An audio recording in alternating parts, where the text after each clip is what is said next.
Hi అండి. వంట రాని వాళ్ళు కూడా తక్కువ టైంలో సింపుల్‌గా ఫస్ట్ టైమ్ ట్రై చేసేవాళ్ళు ఎగ్ బిర్యానీ ఇలా చేసేసుకోవచ్చండి. సింపుల్‌గా టేస్ట్ కూడా చాలా బావుంటుంది. ముందుగా ఆయిల్ కొంచెం వేడైన తర్వాత దీంట్లోకి ఇలా సన్నగా కట్ చేసి పెట్టుకున్న ఆనియన్స్‌ని బాగా గోల్డెన్ బ్రౌన్ వచ్చేంత వరకు ఫ్రై చేసుకోవాలి.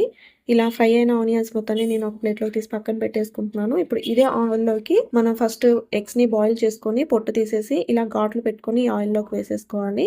ఎగ్స్‌ని కూడా బాగా ఫ్రై చేసుకోవాలండి. ఒక పావు టేబుల్ స్పూన్ పసుపు వేసేసుకొని ఎగ్స్ ఫ్రై అయిన తర్వాత నేను ఒక ప్లేట్‌లోకి తీసేస్తున్నాను. సేమ్ ఇదే ఆయిల్‌లోకి బాగా సన్నగా కట్ చేసుకున్న ఆనియన్స్ అలాగే పచ్చిమిర్చిని కూడా బాగా ఫ్రై చేసుకోవాలి. ఇప్పుడు ఇందులోకి అప్పుడే ఫ్రెష్‌గా దంచుకున్న అల్లం వెల్లుల్లి పేస్ట్ కూడా వేసుకొని పచ్చివాసన పోయేంత వరకు వేయించుకోవాలి. ఇప్పుడు ఇందులోకి పావు కప్పు టమాటా వేసుకుంటున్నాను కట్ చేసి. ఇది కూడా ఒక 1 మినిట్ వేగిన తర్వాత ఒక 2 టమాటాలని బాగా మెత్తగా గ్రైండ్ చేసి ఆ పేస్ట్ కూడా ఇందులో వేసేసుకొని కొంచెం సేపు మగ్గనివ్వాలి. ఈలోపు రైస్ అన్నది మనకి ఒక 70% కుక్ చేసుకోవాలండి పక్కన.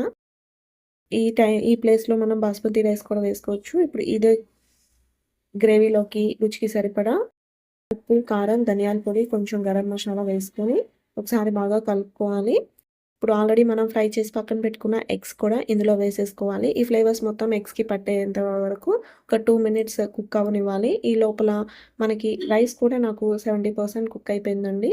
ఆ రైస్ కూడా వాటర్ లేకుండా ఇలా ఒక స్ట్రెయినర్‌తో మొత్తం రైస్ మొత్తాన్ని ఈ కర్రీ పైన వేసేసుకొని అడ్జస్ట్ చేసుకొని ఒక 10 మినిట్స్ కంప్లీట్‌గా కుక్ అయిన తర్వాత ఫ్రైడ్ ఆనియన్స్‌తో గార్నిష్ చేసుకుంటే సింపుల్‌గా ఎగ్ బిర్యానీ అయితే రెడీ అయిపోతుంది. మరిన్ని టేస్టీ అండ్ సింపుల్ రెసిపీస్ కోసం వీడియోని లైక్ చేయండి, సబ్స్క్రైబ్ చేసుకోండి. మీ ఫ్రెండ్స్ అండ్ రిలేటివ్స్‌కి షేర్ చేయడం మాత్రం మర్చిపోకండి.